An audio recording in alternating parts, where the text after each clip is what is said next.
Hey YouTube, Mike the Rinnai guy here. How we all doing today? I hope we all had a very happy and safe New Year. Happy New Year to my subscribers and your families. All right, well, 2021, and we're going to start a new year with a whole load of new videos. So, all right, today's video I have, which I mentioned about last week, is making a test controller for your RL series units. Most likely the one outside, because that's the one where the controller is inside the house. You show up for a service call, a problem, unit not working, and you need to see what the problem is. And if you're by yourself, it's not going to run in and out of the house, especially if it's not just right on the other side of the wall in the garage. It could be all the way on the other side of the house in the master bathroom's closet. So this is what I've done to make up a controller that I keep in my service bag, that I hook up, and I am able to see what's going on with the unit.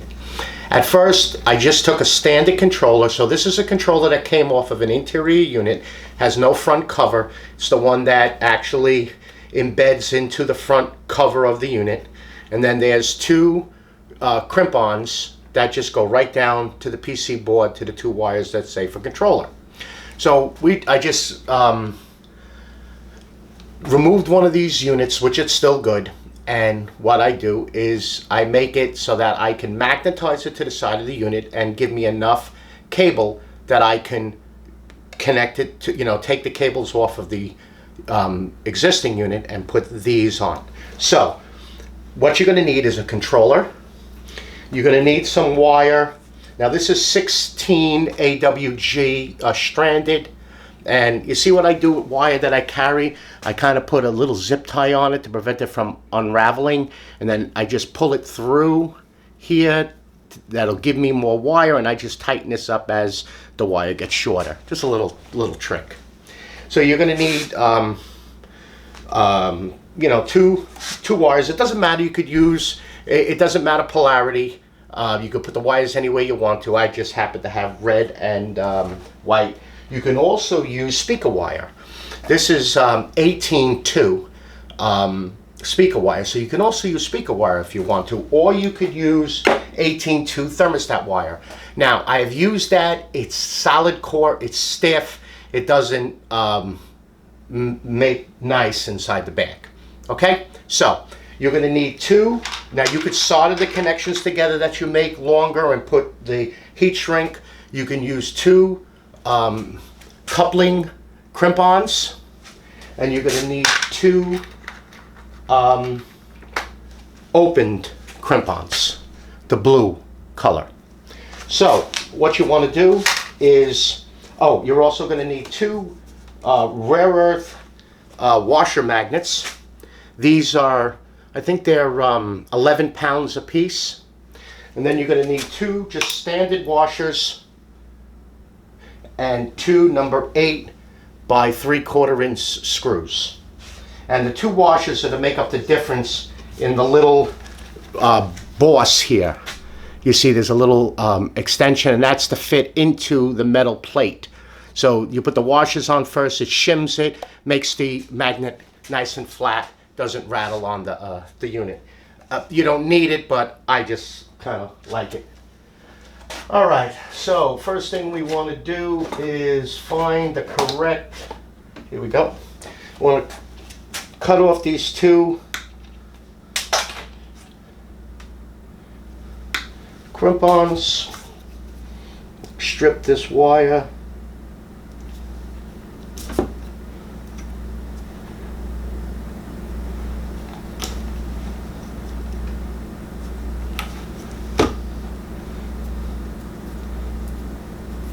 Like I said, if you want it, you could solder it. It doesn't really matter. Now you want to take a little bit of this wire, say 2 feet at the most. You don't need a lot. You just need enough to get it from the side of the unit to the two enough right there. And then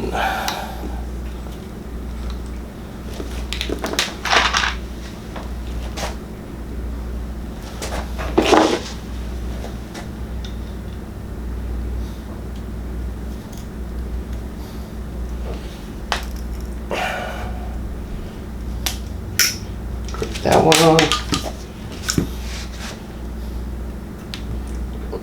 Strip a little off of this.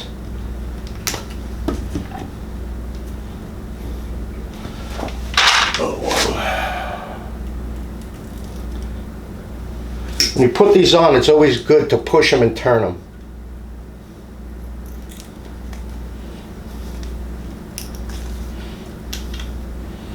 Okay.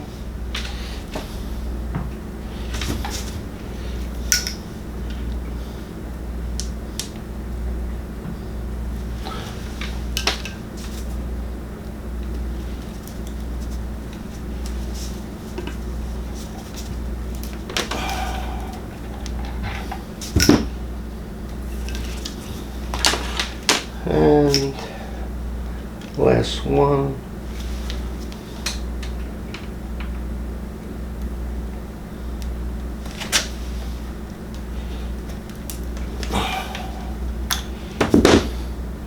Okay, now to make it a little neater, still in frame here. Just make sure we're in frame. Okay, let's see, to make it a little bit neater, let's see if this will fit. We'll use a little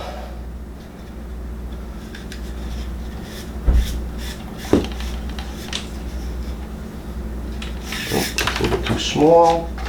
Let's see if this one will fit. This one should fit.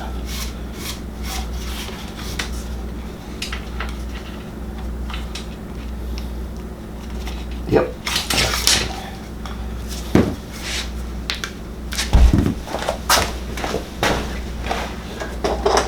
Got tools everywhere.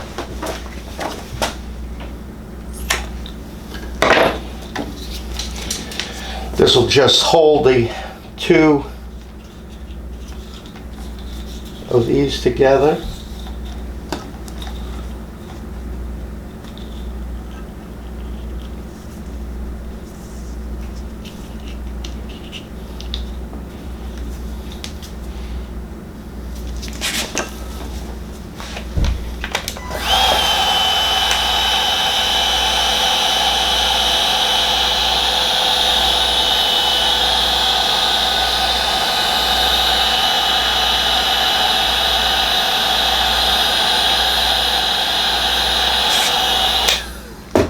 All right, that'll hold that. Then you could just wind this like so. Get it straight. Now, take this end and get it ready for the other.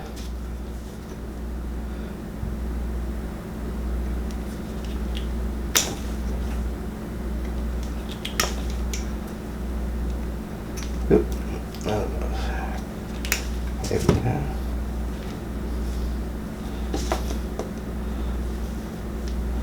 And then some more of this tubing. Make it look nice.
these two.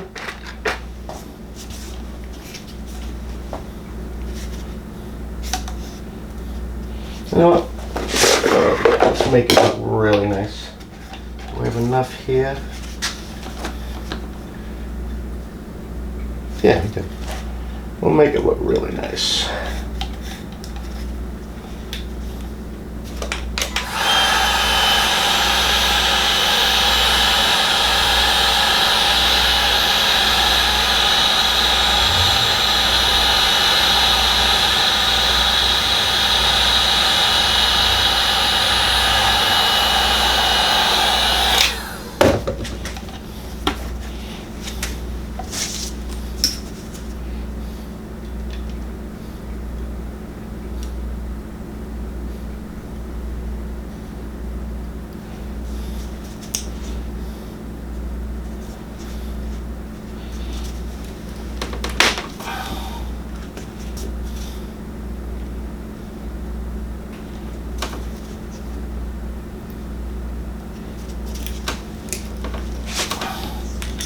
Okay, there's the wire.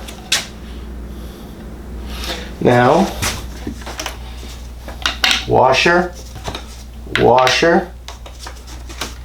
Hold that on because it's a magnet. Magnet.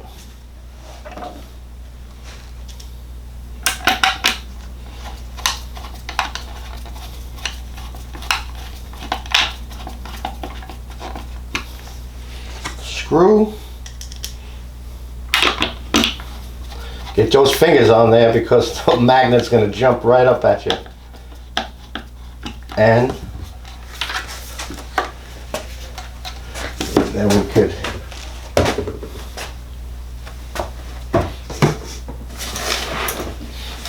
there we go. Forgot to bring it.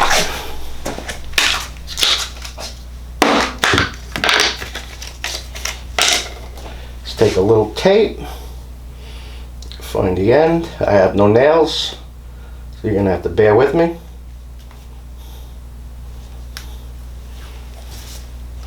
Don't need much.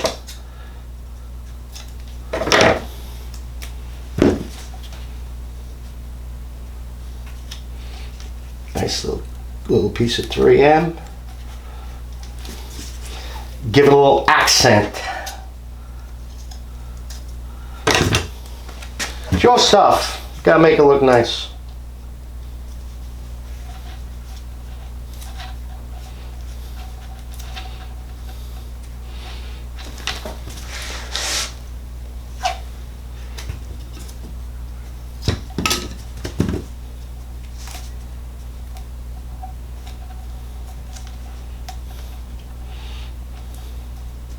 If you could find convoluted tubing, that would even work good. But it would have to be like, I think, 1/4 inch convoluted tubing. I only have 1/2 inch.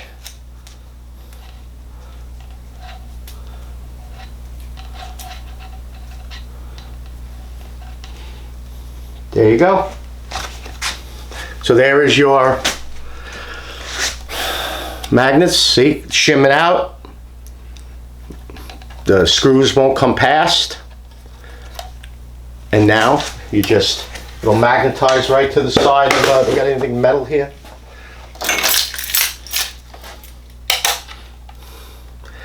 It'll magnetize to the side of your keys. So, and then just fold this up nice.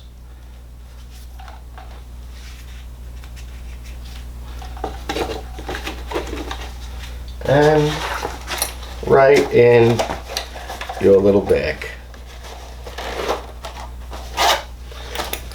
That's it.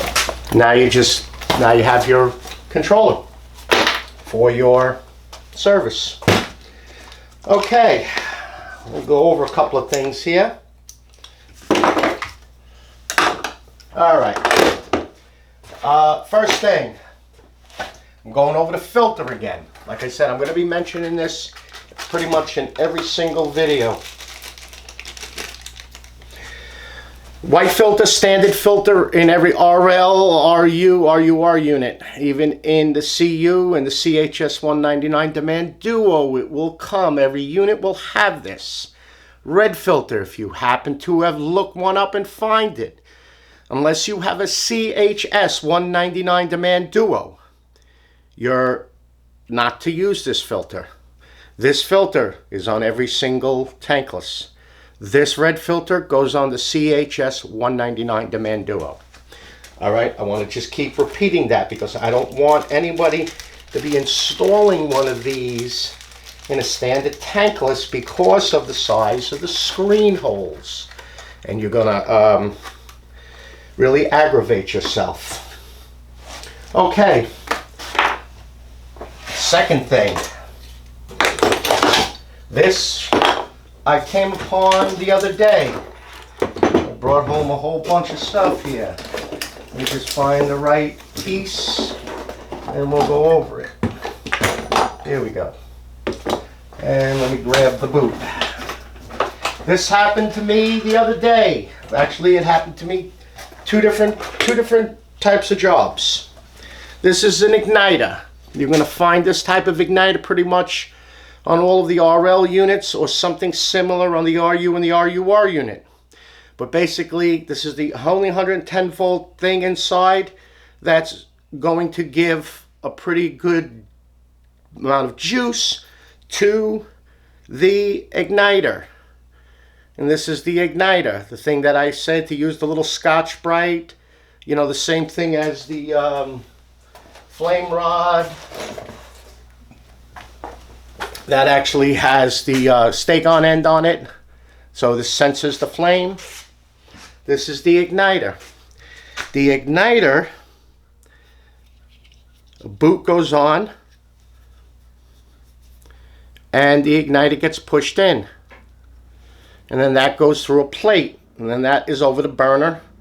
And there is a connection. Actually, I think I have it.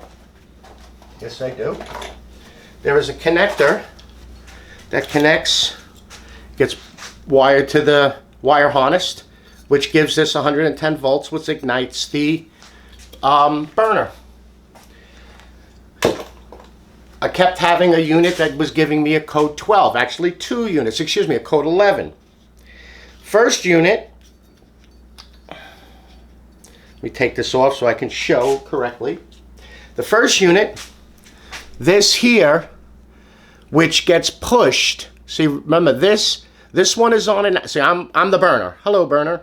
I'm the burner. So remember, this thing is facing the PC board. That's how it goes in. Don't think of it going in like this. It goes in this way. So this here gets pushed in to that. It is a little bit to undo this. This here was opened up.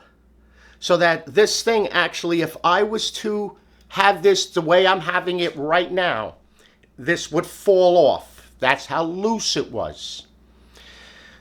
I noticed it after taking this out for a second time to see if I cleaned it good enough.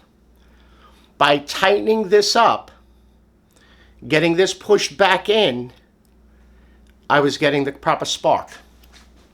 Then 3 days later, I had another job with a code 11. And remember, that's ignition failure. What I found was the way this comes from the factory is this is in, this is pushed in,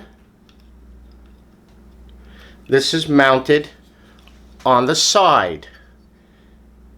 Some are mounted over there, some are mounted in the back, but that's the way that is. It was only less than a year-old unit. So unless somebody worked on it, I doubt very much it came that way from the factory. But this boot was non-existent. It just had the wire on it. Now, if you're familiar with a car and a spark plug, this is what this does. If you notice on a spark plug, there is rubber boots on a spark plug. It contains the spark. This is so close to the gas plate and a metal plate that a spark will arc from here to the plate, losing the oomph that this thing igniter gives to this. This is very important. It's very important to make sure that you always put this back on. And if you notice on the units, there's even a piece of tape. Now, I have removed this tape on units that were 12 years old and it sticks back on. It's some type of high strength Japanese tape. And it has always gone back on. It tapes this black wire to the actual burner plate housing. And it always goes back on. Make sure that that piece of tape is back on.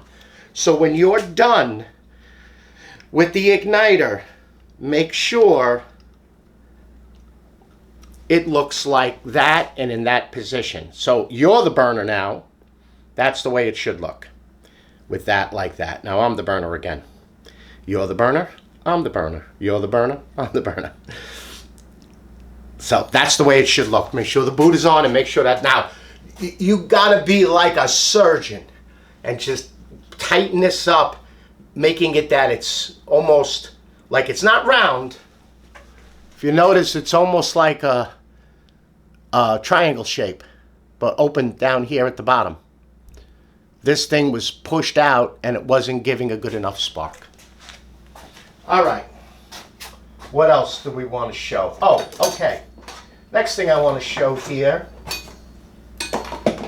is the fan. I get a lot of questions on the fan making noise. Again, you can get a code 11 or a code 10, which is air. So this is a standard fan. This is this one is 3 screws. Now, if you notice, you see my little black mark on it. I have serviced this unit. When you go to service a fan, you remove the fan, and there's bees, wasps, dirt daubers, a gecko. Had a guy that keeps getting a mouse in his. Go in there, a good set of tweezers, and pull it out. But you want to check all of the little tines in the squirrel cage. You want to see if there's anything in it. And that's again where maybe you want to put a little pick through there to get it out. But when you take your compressed air and you blow this fan, don't let it just free spin. Because for one, you're just making it spin. You're not cleaning out the tines. Spray it, move it. You see how I hold it with my thumb? Spray it, move it, spray it so that you're looking down. You see, if I'm looking this way, if you're looking this way, you're looking down into it. If you were looking this way, you're not looking down into it. You're looking against the tines. So you want basically the motor to your right. Put your thumb on it, spray it, spray it, spray it. Don't spray it and just let it go like that, because you ain't doing nothing. You're missing a whole bunch of them. Okay? And you also want to clean out your connectors. All right? So there's another thing. Okay, condensate trap. I've had a lot of questions about it. Now this is an older condensate trap. This is pretty much a demonstration model. A little dirty. But the condensate trap consists of the trap, a wall bracket, clicks on, the actual trap that has a little check in it. So there's your trap, it fills up, it goes into these little spots, and comes out the bottom. It's cleanable, as you can see. Just find its happy medium and lock it in. It's not locked in. There we go. And then it comes with, the newer ones do not have this wire.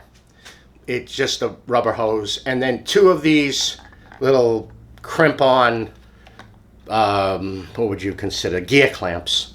So that's your condensate trap. Comes off the top of the RL unit. There's a little nipple, it's got a black cap on it. Put that in, get that nice, up against the wall. And then you can go with a 3/4 CPVC coupling, and it fits really nice over this. Like it almost, but you don't want to glue it. You want to just put it over it and then bring the 3/4 down to the floor. Now remember, with any condensate trap, you have to prime it.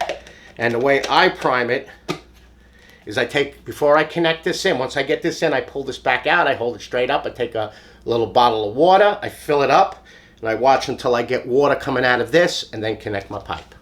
So this is the condensate trap. It's a AWWG product, and I will put the model number in because there is no model number on this. But it's actually a AWWG product. It's the same as the venting. All right, what else we got here? Oh, all right. The conversion kit.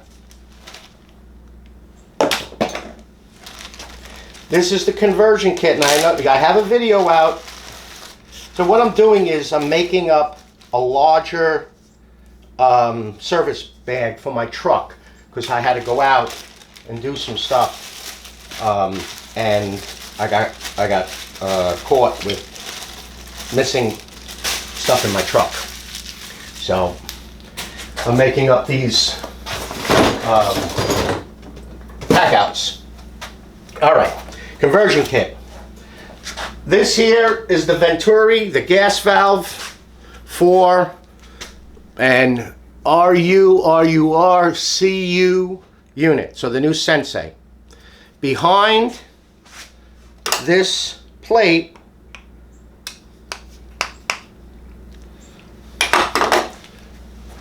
forgot that's my woodworking screwdrivers. Behind this plate is the actual orifice.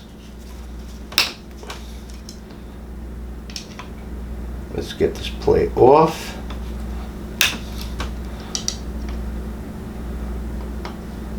Now this is a defective orifice Venturi from that video that I did.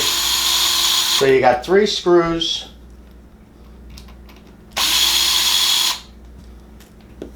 And they're all the same, don't matter which one goes where. Just remember that when you put the plate back on, there's alignment holes. So you gotta have, you see on the front of the plate, it says red LP, blue NG. It aligns perfectly right in there. All right, so then, behind the plate, there is a washer that has a flat side and a bevel side. Then you have a red orifice that has a washer in the back, and the red orifice says LP. Okay? Right on the bottom. Then the conversion kit comes with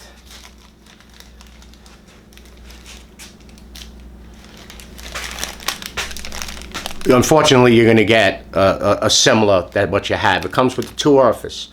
It comes with a red orifice that says LP, and then it comes with a blue orifice that says NG. And all you do is, remember there was a red orifice in there. You want to put your gasket on the back. You want to put that in so that you see that the gas type is at the bottom. Then you want to put this gasket in with the bevel side going in and the flat side out.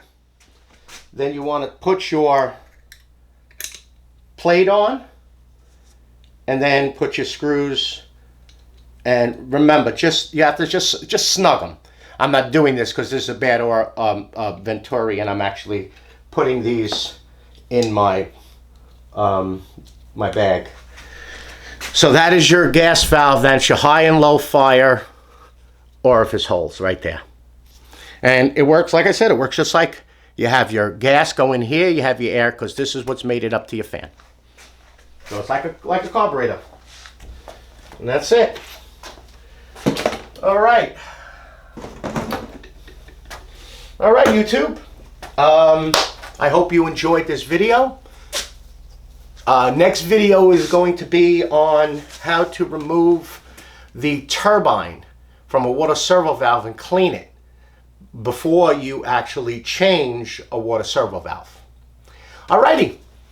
I would like to thank everybody that has commented and sent me an emails. Thank you very much. I am blown away by what you people write, and I greatly appreciate it. Everything will be in the description below, including my email. If you want to ask a question, email me. Again, I apologize for those of you that are putting comments in into YouTube. I can't get certain ones, and I can't answer them no matter what I do and where I go and how I try. So please send it to me in an email. You could put a comment in, but send it to me in an email. Okay? All right, YouTube. Again, have a happy and safe 2021, and I will see you on the next video. Bye-bye now.